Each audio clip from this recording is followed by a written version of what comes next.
¿Qué tal, muchachos? Mi nombre es Valerio Coelho Sánchez de Allende y el día de hoy hablaremos de la obra de Siqueiros y la manera en que representa el movimiento revolucionario.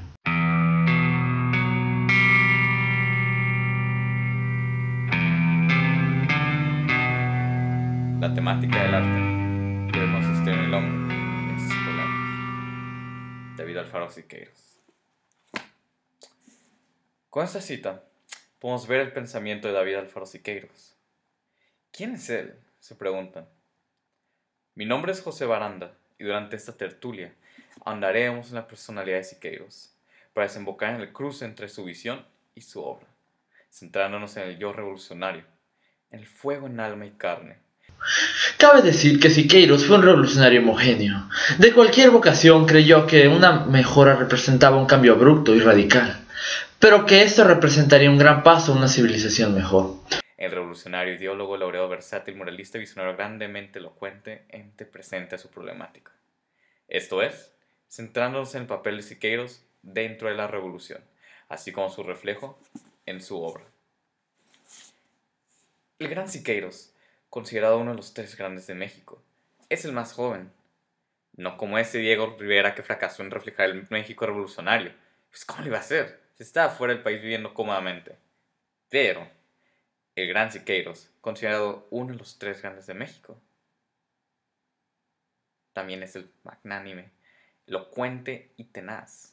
Él siguió en carne propia aquello que refleja a través de su obra. Uno de esos cambios en su obra fue la inclusión de muchísimos adelantos modernos a la industria y la tecnología, como la descripción gráfica, el uso de los nuevos productos de la química y los plásticos, la pistola de aire, el azulejo o mosaico coloriano, la escultopintura, el ferrocemento, etc. Siqueiros, en efecto, tenía fe en el pueblo mexicano, en el movimiento artístico y social de México. Para él, el camino por los artistas revolucionarios es el único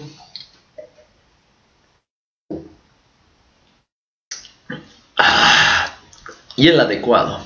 Lo cierto es que David Alfaro Siqueiros estuvo inmerso en la Revolución Mexicana desde jovencito, tan solo 18 años, y se enlistó con los carrancistas. Pero comenzar a comprender a Siqueiros desde su incorporación a las filas revolucionarias es insuficiente para lograr ver su espíritu. Ya desde estudiante, empezando su vida, a los 15 años, ya empezaba a formar parte de los movimientos, las protestas de su país. A esta edad participó en la huelga de la Academia de San Carlos, de la Academia Nacional de las Bellas Artes. Este era su comienzo. ¿Ya les mencioné que a los 18 años ingresó a las filas carrancistas? Así es. Después de que Victoriano Huerta fue derrocado en 1914, Siqueiros apoyó al ejército de Venustiano Carranza y luchó directamente contra villistas y zapatistas hasta que Carranza tomó el control del país. Todo esto fue antes de que comenzara su vida artística, por lo que se podría decir que Siqueiros, antes de ser el sujeto expresivo, fue el sujeto de las vivencias, la encarnación de la situación nacional, que eventualmente desembocó en la realidad plasmada, la transformación de una realidad cruda en una idea política y poética. Surge la necesidad social del estilo de Siqueiros y su estética ser comprendidas como el propósito del autor. Él quería ser el artista ejemplar del arte y de la revolución. Ese fue el peso que se dio en su tarea. Siqueiros, además de artista, fue minero. Dedicó una obra en blanco y negro, La huelga de Cananea. En ella se ve el pico y 2 mineros, uno que da la cara y el otro donde se protege, enfrentando una compañía anglosajona. Es algo que debemos reconocer en el artista de Siqueiros. Él verdaderamente vivió la revolución en carne y hueso y las condiciones anteriores a la revolución.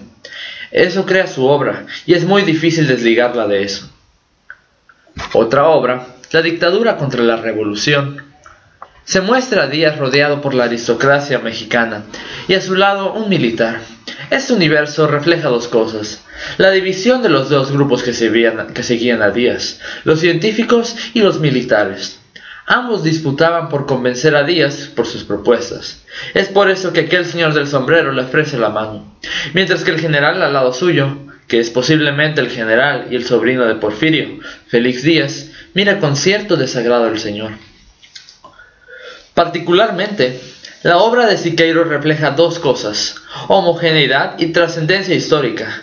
Por homogeneidad se refiere a un gran espacio de sus obras, viene siendo el mural al anterior mencionado y la del porfirismo a la revolución. En este mural se disputan dos hombres el destino del país. Del lado izquierdo se muestran hombres sin sombrero, que posiblemente refieren a la clase media. En el centro están los hombres con un sombrero sencillo, que posiblemente se refieren a la población agrícola. Y del lado derecho, con sus trajes de hombres decentes, de charros, está la alta sociedad.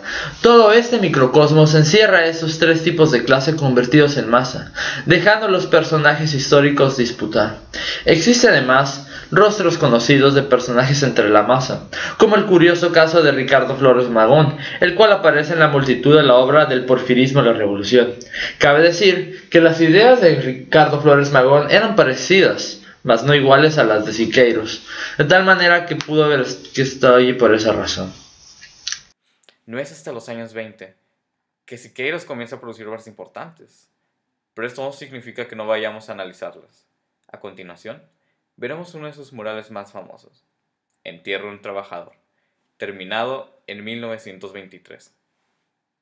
En este mural podemos ver a tres personas cargando un féretro. Las personas están tristes, cuerpos en pena, y tiene una semejanza con las máscaras aztecas. El féretro tiene grabado un martillo y una hoz.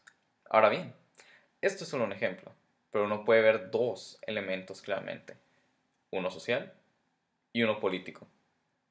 Los indígenas representan a esta clase y su sufrimiento, la forma en la que el pueblo mexicano ha sido pisoteado desde la conquista. La situación no cambió con la revolución. Esto es la razón de que la lucha tenga vigencia. El martillo y la hoz representan el comunismo. Siqueiros fue posteriormente un militante comunista, incluso participando en un atentado para asesinar a Trotsky.